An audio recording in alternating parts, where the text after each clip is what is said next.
Gênesis 3:9 diz assim: o Senhor Deus, porém, chamou o homem e perguntou: onde você está? Só o 9. Glória a Deus. Vamos orar. Pai, em nome de Jesus, obrigado, Senhor, por essa manhã, obrigado por tudo que o Senhor fez até aqui. Nós queremos te agradecer também, Senhor, pela tua palavra, pela tua poderosa palavra, Senhor, que tantas coisas tem feito na nossa vida. E eu creio que nessa manhã não vai ser diferente, Senhor, porque ela foi enviada por um propósito, e para ti ela não vai voltar vazia sem antes cumprir tudo que ela precisa fazer nos nossos corações. A minha oração, Senhor, é para que eu diminua, para que o Senhor apareça, para que o Senhor cresça, para que o Senhor faça a tua vontade no nosso meio, que as instruções venham através de ti, do teu Espírito, Senhor. Que eu não venha te atrapalhar nessa manhã, Pai. Que nós possamos colher, Senhor, cada uma dessas sementes que em nós será colocada hoje, Pai, para a glória do nome de Jesus. Amém? E graças a Deus. Esse é um momento dramático da vida do homem, onde após um ato de desobediência, ele resolveu se esconder, onde a Bíblia vai relatar que ele teve medo, mas não foi sempre assim. A Bíblia vai dizer que no início, no princípio, o Pai, o Filho e o Espírito Santo estavam agindo para preparar tudo. Deus fez tudo perfeito, e a Bíblia vai dizer que tudo quanto Deus estava fazendo era bom. Deus criou tudo, Deus criou todas as coisas. E depois de ter feito o homem, Deus disse e viu que tudo que tinha feito era muito bom. Então era uma obra completa, uma obra perfeita que Deus tinha feito, assim como perfeito é o nosso Pai. Tudo que Deus faz é perfeito. E esse é um atributo dele, porque assim são as nossas promessas. Por isso que às vezes é tão difícil eu e você aceitarmos e acreditarmos nas promessas, porque a promessa é um lugar fora do nosso tempo, fora da nossa capacidade de execução e fora da nossa capacidade de recurso. Se não fosse assim, não seria uma promessa, seria algo que eu e você podemos fazer.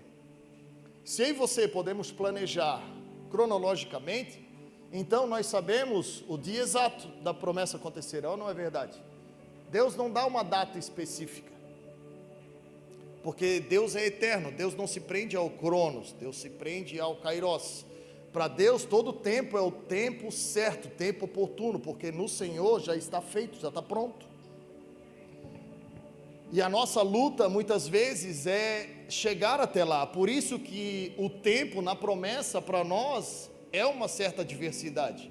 Para nós que somos homens cronológicos aqui na terra, é uma certa dificuldade. Por quê? Porque nós queremos enxergar o tempo, e nós não podemos fazer isso. Nós temos que esperar o tempo, porque as promessas, elas estão prontas, e no Senhor não somos nós que vamos até lá, é elas que vêm até nós. As bênçãos do Senhor, a Bíblia vai dizer que elas correm atrás de nós, e o tempo é só um detalhe, quando nós passamos a nossa vida inteira focados no segundo ponto, que é nos capacitando para herdar a promessa. A capacidade também pode ser vista como uma adversidade em relação a nós mediante a promessa. Porque se eu e você afinal sabemos fazer, o que de extraordinário tem isso? A gente faz e executa, a gente faz e acontece. Mas as promessas são coisas que eu e você não somos capazes de fazer. São ações espirituais, celestiais, que Deus traz do céu para a terra para acontecer na nossa vida. Porque você tem força para convencer alguém do Evangelho? Você tem força? Você tem capacidade para isso? As pessoas se convertem por causa de você? Não. Alguém deixa de ter uma vida imoral por causa de você? Não. Alguém é liberto do vício por causa de você? Não. É por causa dele, é por causa da palavra, é por causa do Espírito.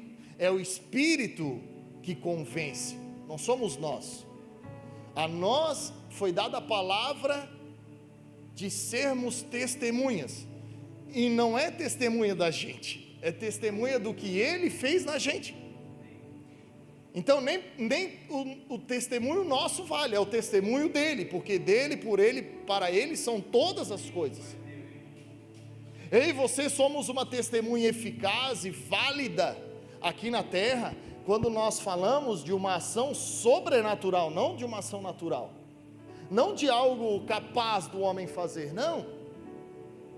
Nós somos testemunha, e o testemunho de Jesus Cristo se torna válido, poderoso e eficaz na terra, quando eu e você dizemos: olha, eu era assim, eu vivia assim, e de repente um dia eu ouvi uma palavra, o Senhor falou ao meu coração, e hoje eu estou aqui, livre, liberto, saudável, para a glória do nome de Deus. E se aconteceu na minha vida, vai acontecer com você também. Amém ou não amém? Glória a Deus. E o recurso a gente não precisa nem falar, né? Porque Deus fala tantas coisas em tantos lugares, que a gente nem pisou o nosso pé. Quem dirá planejar para chegar até lá. Então, esses 3 pilares a gente pode dizer que são os desafios da promessa. E se eu e você não estivermos com nossos olhos fitados na promessa, se eu e você não estivermos com os nossos olhos e com o nosso coração firme nas promessas, nós vamos nos esconder. Mas aqui, quem estava se escondendo não era um ímpio. Quem estava se escondendo de Deus aqui não era alguém que não conhecia Deus. Deus estava falando com Adão. Deus estava falando com alguém que conhecia ele. Não era com alguém desconhecido.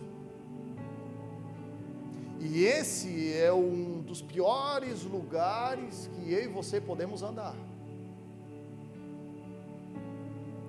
No meio do Senhor, escondido dele. No organismo do Senhor, escondido dele. Existem lugares que Deus chamou para eu e você assumirmos, lugares que Deus predeterminou para eu e você estarmos, que não vai ser na força do nosso braço, não vai ser no nosso tempo e nem conforme a nossa condição, vai ser quando o tempo dele chegar. Mas até esse tempo chegar, eu e você não podemos nos esconder. Nós não fomos chamados para viver no oculto, nós não fomos chamados para viver escondidos, nós fomos resgatados do império das trevas para o reino da sua maravilhosa luz. E o que é esse andar escondido no meio do Senhor? É o que Adão estava fazendo, no jardim, escondido de Deus. Eu não sei se já aconteceu contigo, mas comigo já aconteceu. De estar na igreja, de vir para a igreja, de ser membro da igreja, de trabalhar na igreja, sem estar com o coração na igreja. Nossa, pastor, já. Por quê? Porque eu comecei a olhar para mim, para a minha frustração, para os meus defeitos, para a minha incapacidade, para as setas que pouco a pouco o inimigo colocou no meu coração, dizendo: olha, está vendo, ó, isso aí, ó, não vai funcionar. Ei, esquece. Ei, vai demorar, nem te apega nisso aí. Tu nem sabe quanto tempo vai demorar isso aí. E tu está aí todo dia, fazendo a mesma coisa, todo dia. O intuito do inimigo é colocar em xeque a palavra do Senhor na minha e na sua vida. Você lembra o que antecedeu esse lugar? Do versículo 9? Foi quando Eva parou. Nós não podemos parar, irmão. Nós fomos feitos para nos locomover. Nós somos seres que não podemos ficar parados. Nós precisamos estar em movimento, porque movimento é vida, irmão. Até a água, quando para, causa problema. É ou não é verdade? O que é o mosquito da dengue nasce aonde? Água parada. Nós não fomos feitos para parar. E quando Eva parou, Eva deu ouvido. Só dá ouvido quem para. Se eu e você estivermos focados naquilo que Deus falou, se movimentando por aquilo que Deus falou, a caminho daquilo que Deus falou, nós não vamos parar e muito menos dar ouvidos para outra voz que não seja a voz do Senhor. Então não pare, se prepare. Se for para parar, se for para ficar estável, que seja fazendo algo. Até parado você pode fazer algo. Até quando você para, você pode parar e produzir algo. Mas não dê ouvidos a uma voz contrária à voz que o Senhor já disse para você. Porque isso tem muito misticismo no nosso meio, não é verdade? A Bíblia vai dizer que o coração do homem é enganoso. Deus libera uma palavra na minha vida, e aquela palavra é o norte, aquela palavra é o alvo, mas aquilo começa a demorar a se cumprir, e aí de repente começa a vir outras palavras no meu coração, e aí, eu estou na igreja, estou aqui, deve ser Deus também, mas Deus não é um Deus de confusão. Deus não é imutável, Ele é o mesmo ontem, hoje e eternamente. Só existe uma verdade. A verdade, no significado hebraico da palavra, no original da palavra verdade, é emet. Emet é a junção de 3 letras do alfabeto hebraico: Aleph, Men e Tav. Início, meio e fim. O que é uma verdade? É um fato que tem início, que tem meio e que tem fim. Quem é aquele que é o início, que é o meio e quem é o fim? Quem é que disse que eu sou o alfa, eu sou o ômega, eu sou o início e eu sou o fim, eu sou o primeiro e eu sou o último? Enquanto o Senhor não falar nada nesse meio, não se mova, não pare, não vá para lado nenhum, porque existe só uma verdade que compreende todo o tempo, desde o princípio até o fim.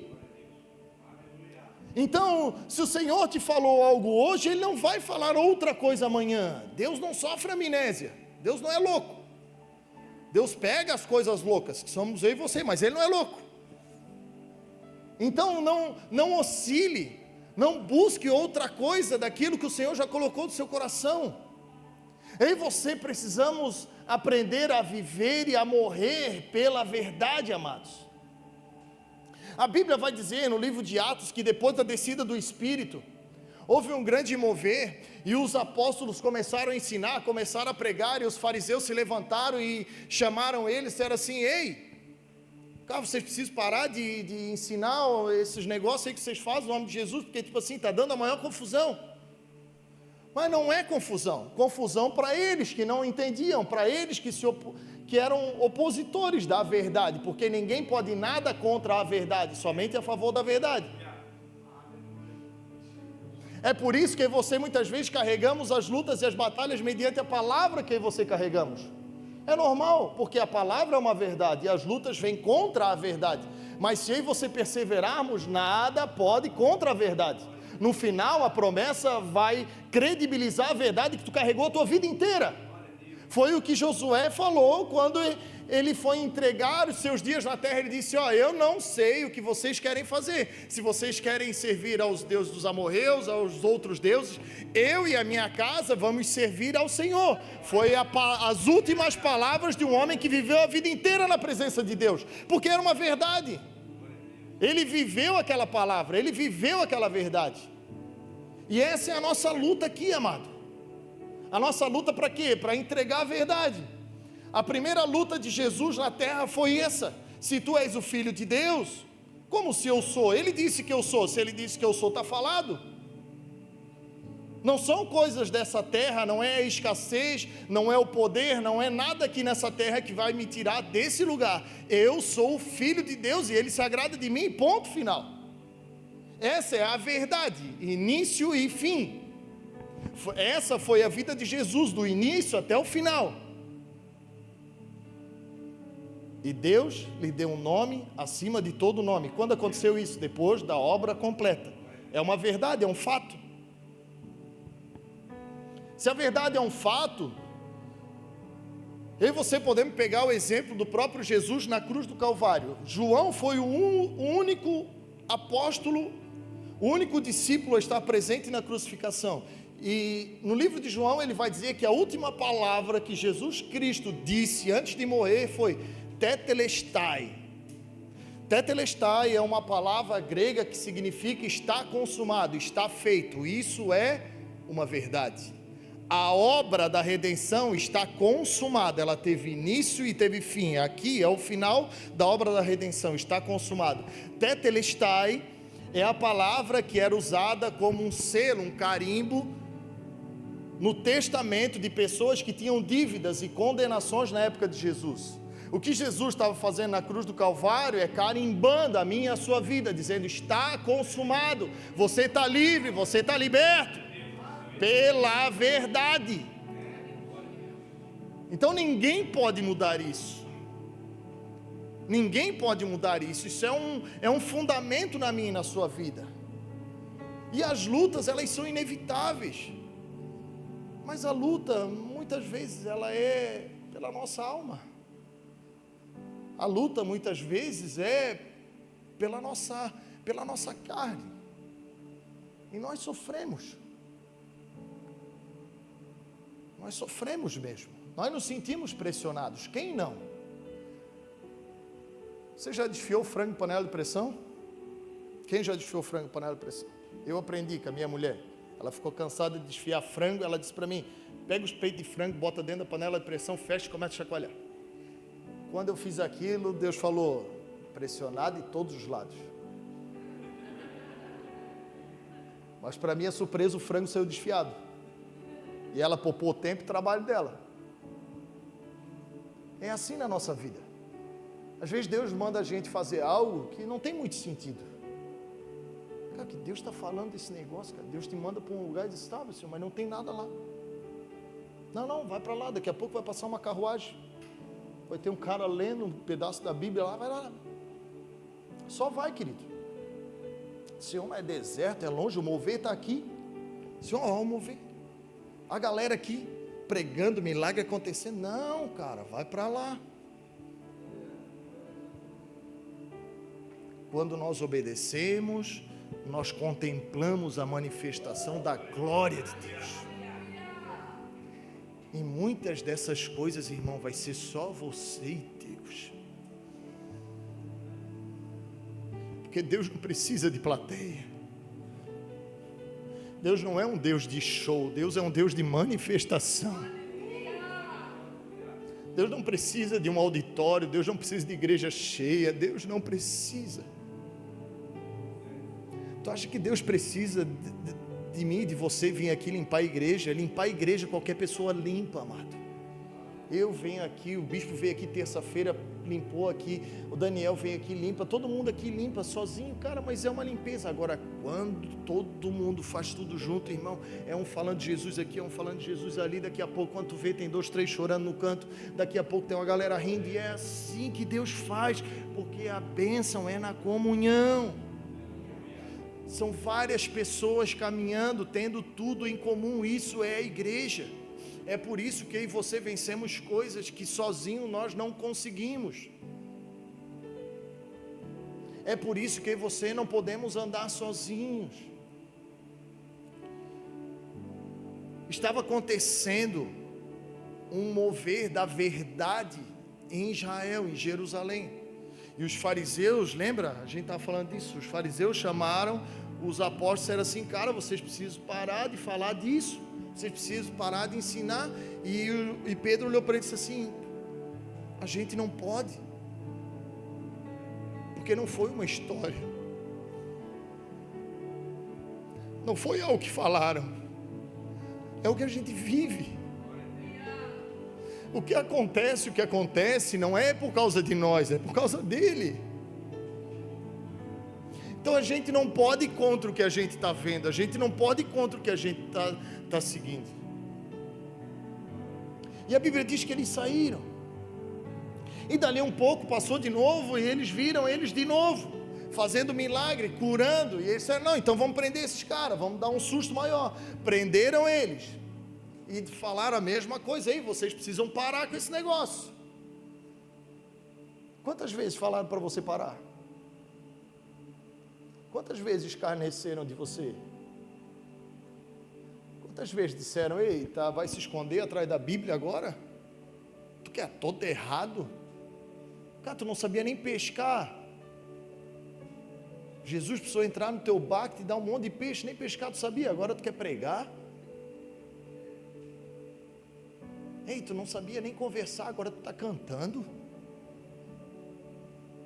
Tu é todo atravessado, todo cheio de vício, todo sujo, agora tu quer falar da verdade, tu quer pregar a verdade, mas não é eu, não é na minha capacidade, não é na minha força, eu não faço por causa de mim, eu faço por causa dele, porque o que credibiliza a obra é a presença, são os sinais, é o mover, é o Senhor curando, é o Senhor libertando, é o Senhor convertendo, e isso era a evidência, era inegável, e a evidência é posta para todos, não só para os de dentro. É por isso que a igreja crescia, por causa das evidências, e a luta vem justamente por isso, e o inimigo quer que a gente pare exatamente de fazer o que a gente está fazendo. E prenderam eles, e aí se levantou um sábio e disse assim, ei, vamos colocar isso à prova do tempo. Gamaliel chamou ele e disse assim, quantos vocês já ouviram que vieram e foram e se acabaram? Teve até um tal de Jesus aí, falou que era e nem era. Os discípulos fugiram, então deem tempo a eles, porque tudo passa pelo teste do tempo, amado. Nossa vida vai passar pelo teste do tempo. Nós não somos aprovados agora, nós vamos ser aprovados no final. Não é do jeito que a gente começa, é do jeito que a gente termina. Por que você disse que Paulo guardou a fé? Ele encerrou a carreira, ele combateu um bom combate e ele guardou a fé.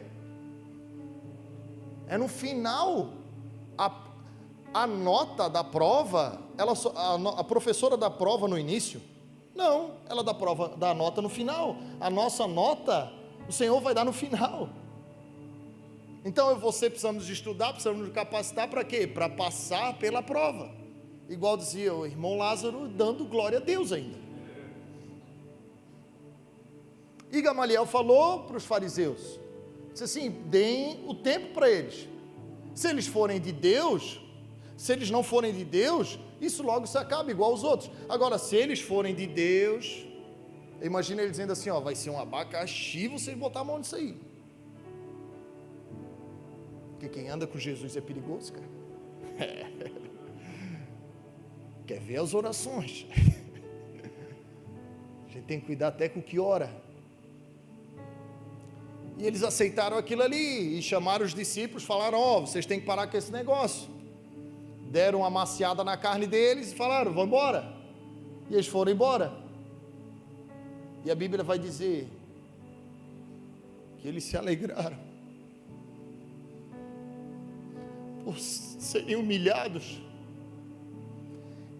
Eles se alegraram pela oportunidade de terem sido humilhados pelo nome de Jesus, porque ninguém para quem está determinado. Quem carrega a verdade é imparável, irmão. É por isso que a Bíblia diz que o homem prudente construiu a sua casa na rocha. Lucas vai dizer que o homem cavou na rocha. Irmão, quanto tempo demora para fazer uma sapata, um fundamento na rocha? Lembrando que não tinha britadeira, não tinha máquina, não tinha nada, era na mão. Quanto tempo? Demora tempo. quanto tempo vai demorar? Eu não sei, o importante é que a minha casa vai estar aqui, ó. Não importa o tempo que vai demorar, mas quando ela estiver aqui, vai vir rio, vai vir vento, vai dar até acontecer a casa e nada vai mover ela do lugar. Porque é um firme fundamento, é uma certeza, é uma convicção. Do quê? Do que eu espero? O que tu espera? Eu espero as promessas. Mas com que convicção que tu espera isso? Se tu não vê? Pela prova. Que prova? Dos acontecimentos. Olha quantas coisas o Senhor tem feito. Era o que Jesus fazia no meio dos apóstolos. As pessoas eram curadas, eram libertas, eram batizadas. Essa era a prova das coisas que eles não viam.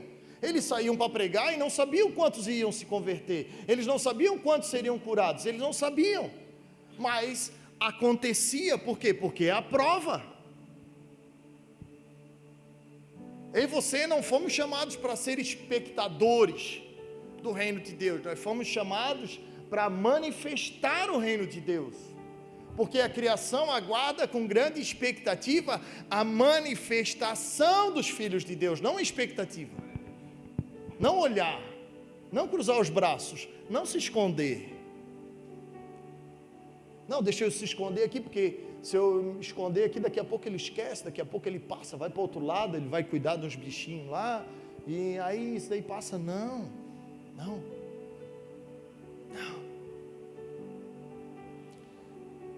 A pior coisa que eu e você podemos fazer, irmão, é cultivar pecado.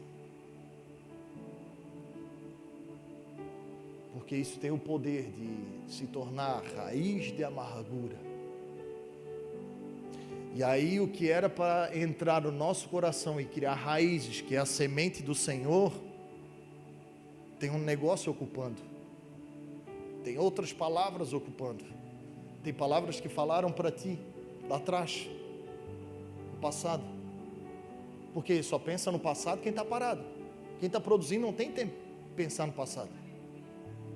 Não tem. Quem está produzindo está pensando no futuro, está planejando, está executando, está dizendo, meu Deus, tá, isso daqui agora tá, e semana que vem tá. A gente não conversa sobre coisas que passaram, não. A gente já está pensando em projeto daqui a 2, 3 meses. Nós já estamos lá no verão, nós já estamos lá. Porque vai chegar. E o que nós vamos fazer quando chegar lá? Mano, não sei. Não, já estamos planejando agora. Quando chegar lá, nós vamos executar o planejamento. Muitas coisas não acontecem na nossa vida porque não tem planejamento. Aí quando a gente chega na hora da execução, a gente olha e diz assim, meu Deus, e agora o que eu vou fazer com isso? Eu nem sei. Pois é. Deus libera uma palavra para a sua vida. Deus diz, vou te levar às nações. Você vai pregar o meu evangelho. E aí Deus te abençoa. Tu tem uma condição monetária boa de ir. E de repente quando você chega numa nação, você sente algo diferente. Você já pensou você estar num lugar desse escondido? E o Senhor perguntando onde você está? Que não era para tu estar lá passeando, era para tu estar lá pregando. O passeio faz parte, mas não é o objetivo principal. O objetivo principal é ser testemunha. Aqui o cara mais viajado da igreja está aqui, ó. Sempre foi em missão. Condição particular de ir, eu acho que não tinha. Mas conhece vários países por causa do quê? Por causa da palavra. Conhece várias culturas por causa da palavra.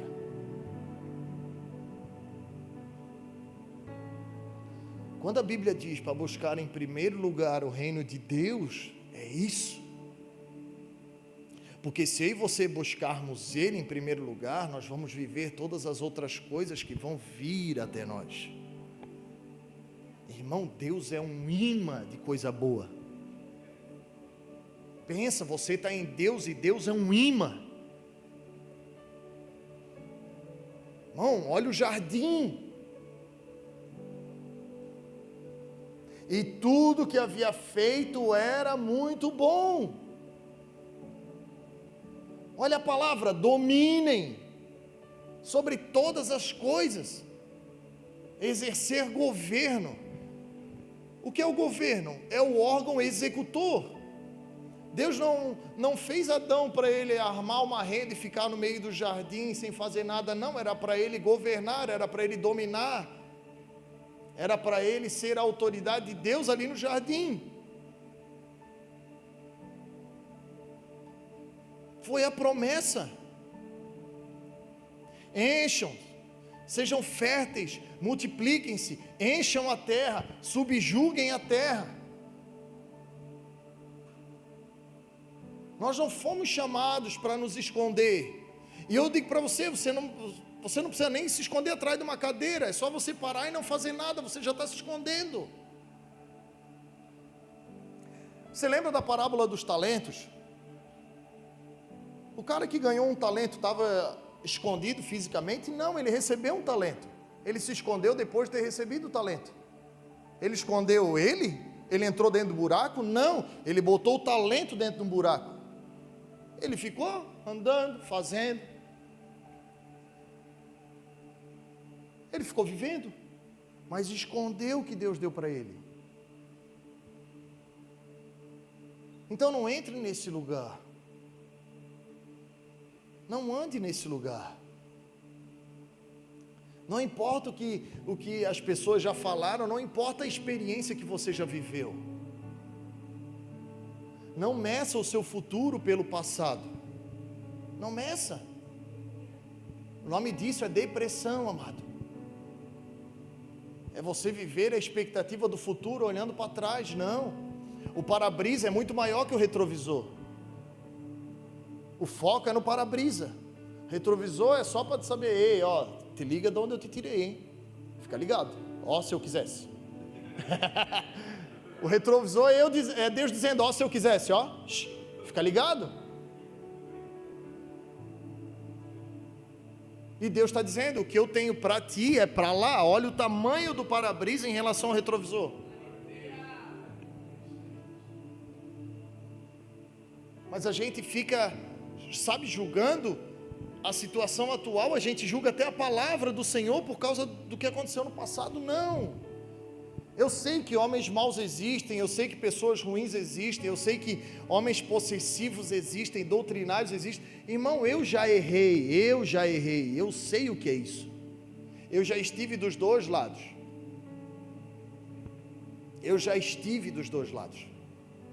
Agora, qual a consciência de não voltar mais para trás? Olhar no retrovisor e focar para frente. O retrovisor é só para olhar, mas a atenção e a expectativa é no para-brisa, é para onde a gente está indo. Porque se a gente deixa o passado para trás, a gente aprende. O passado é didático. A Bíblia vai dizer que tudo que foi escrito por o nosso ensinamento foi escrito. Olha o que aconteceu com Davi quando Davi parou, irmão. Davi era para estar na guerra, ele levantou 4 horas da tarde. Não era 4 horas, a Bíblia não diz, mas era de tarde. Imagina, um homem preguiçoso levantando de tarde. Era para estar na guerra. O que fez? Besteira. Era rei. Não pare. O Senhor está te procurando nessa manhã. E deixa eu te falar algo que Adão não sabia. Deus sabe onde você está. Quem pode se esconder de Deus? Quem pode? Ninguém pode. E Deus está dizendo, onde você está? Porque é eu que você que precisamos sair de trás do arbusto. É eu e você que precisamos dar esse passo de fé. Você sabe por quê, amado? Porque quem sai da presença por um motivo, precisa voltar para a presença pelo motivo. Lucas capítulo 15 vai falar da ovelha perdida, da dracma perdida e do filho pródigo.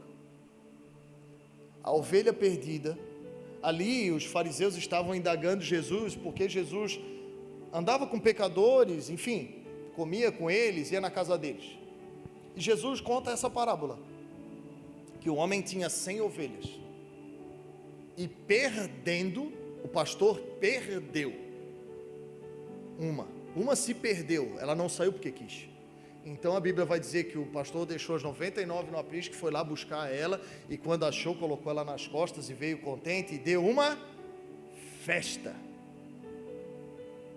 Aí depois ele vai falar da dracma perdida, que foi uma mulher que perdeu, porque não é só os homens que perdem coisa, por incrível que pareça, as mulheres perdem também. É porque assim, para nós é muito mais difícil.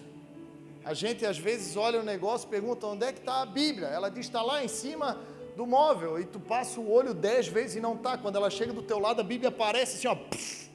Não sei se isso acontece só lá em casa, mas acontece. Então para o homem é muito mais difícil. Pode ser por isso que Jesus usou o exemplo para o homem de 100 ovelhas e para a mulher só de 10 dracmas, né? Pode ser. E aí Jesus continua a parábola e diz assim: uma mulher perdeu uma dracma, ela tinha 10, perdeu uma. O que ela fez? Ela acendeu a luz, varreu a casa e achou. E quando ela achou, ela chamou os amigos para uma grande festa. E aí Jesus vai continuar e vai contar a parábola do filho pródigo, que pediu a herança do pai e foi. E o pai foi atrás de buscar? Não, porque o filho quis sair. Não foi o pai que expulsou. Você sabe por que Deus não vai te buscar? Porque foi você que saiu. Foi você que parou.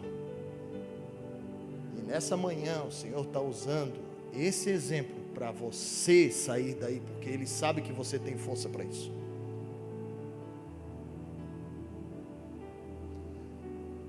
Um filho querer uma herança antes do tempo é uma tragédia. O filho não pede herança, é o pai que a dá. Porque quando o pai dá, é o tempo certo.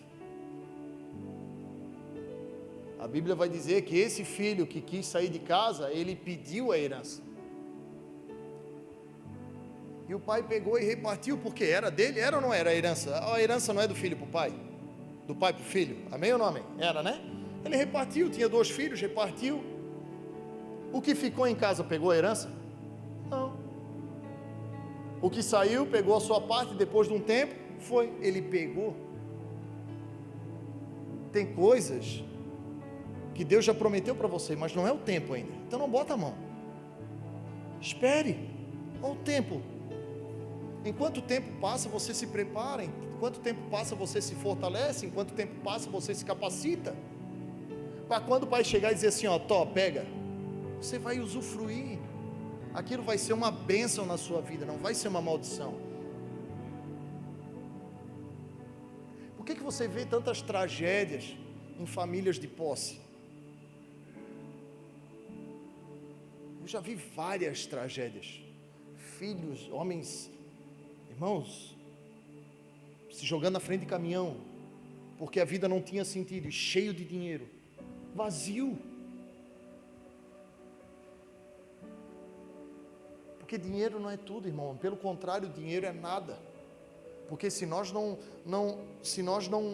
tivermos o entendimento que o dinheiro não é nada, ele vai se tornar o tudo. Jesus disse, é impossível vocês servir a 2 senhores, ou vocês amarão um e odiarão o outro. Jesus estava falando de Deus e dinheiro, e ali dinheiro, na minha Bíblia pelo menos está escrito com letra maiúscula, é um Deus. O dinheiro, se ele não for servo, ele é senhor. E muitas vezes pode ser isso que faz a gente parar também, é o recurso. Oh, Deus falou, então tá, meu Deus, e aí começa a se mover por dinheiro, aí começa a fazer tudo por dinheiro, e começa deixando princípios de lado por causa de dinheiro, começa a negociar coisas sem princípio, por causa de dinheiro, por causa de lucro. Nós não fomos chamados para ter lucro, nós fomos chamados para ser eterno, nós fomos chamados para ver a verdade. Nós não vamos levar nada daqui. Jesus disse, não amontoem tesouros aqui, é lá. Vocês estão indo para lá, vocês não vão ficar aqui. Quando você amontou a tesouro aqui, a mensagem que você está passando para lá é que você quer ficar aqui, porque você está investindo aqui. Não, invista lá. Você não quer ir para lá? Eu quero ir para lá. Lá a traça não corrói, o ladrão não rouba. Por que aqui a gente vira escravo dele? Porque aqui a gente está colocando de balde e ele tirando de carrinho. E aí tu se torna um escravo? Não, meu Deus, eu passei aqui ontem, tinha um tanto, agora não tem mais nada. Não, peraí, deixa eu trabalhar mais. E a gente acaba trabalhando por dinheiro. O dinheiro é um servo de quem tem Jesus como Senhor. É chão, é nada. Ele coopera, ele é só uma ferramenta, ele é só um auxílio. Pastor, e se não tiver, na hora que precisar vai ter. Se tu não tem, é porque tu não precisa. E tipo assim, se tu não tem mesmo, é porque Deus quer te ensinar a viver sem. Eu estava vendo um vídeo de um podcast essa semana, o cara disse assim: ei, quando tu precisar de alguma coisa, fala comigo, o que for, e se for dinheiro, a gente ora. O cara disse: ora, claro, para Deus te ensinar a viver sem, igual ele ensinou para mim. Porque quem tem Deus tem tudo, amado. O filho pega aquela montoeira de dinheiro e sai, por quê? Porque queria viver na carne, queria fazer a sua vontade. E o pai aonde? No mesmo lugar, o pai não muda. Quem sai é o filho.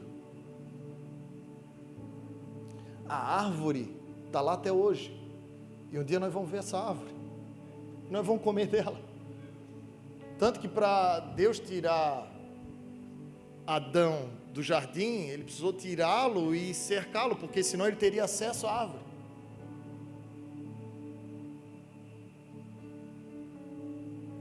Adão escolheu. Adão escolheu ficar atrás da árvore e se vitimizar. Senhor, foi a mulher que tu me desse. Eva, o que aconteceu? Senhor, foi a serpente que tu fez. A serpente sabe que ela perdeu, ela nem se justifica. O inimigo dá risada, que ele já está sentenciado. O inimigo não quer te matar, amado. Ele quer fazer você sair da presença.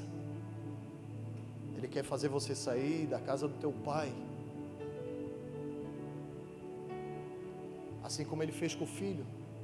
Você acha como é que começou essa história de pegar a herança do filho pródigo? Você acha que começou de uma hora para outra? Claro que não. Claro que não. São coisas dentro do coração, desejos. Coração do homem enganoso.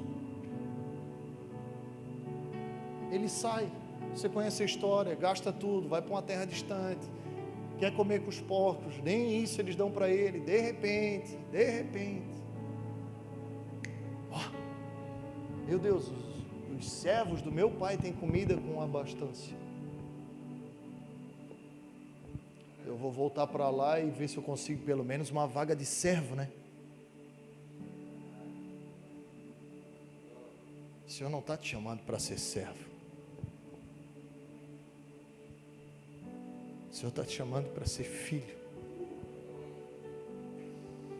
O Senhor não quer que você faça nada para Ele. O Senhor quer que você almeje Ele. Porque o importante não é fazer as coisas para Ele, é estar com Ele. Lembre-se, Ele fez a terra, plantou um jardim na terra, colocou o homem num jardim, e todos os dias vinha conversar com Ele. É isso que o Senhor quer de mim e de você. O Senhor não quer coisas, o Senhor quer isso aqui, ó. E o Senhor está perguntando para você nessa manhã: onde você está? Se coloque de pé, por favor.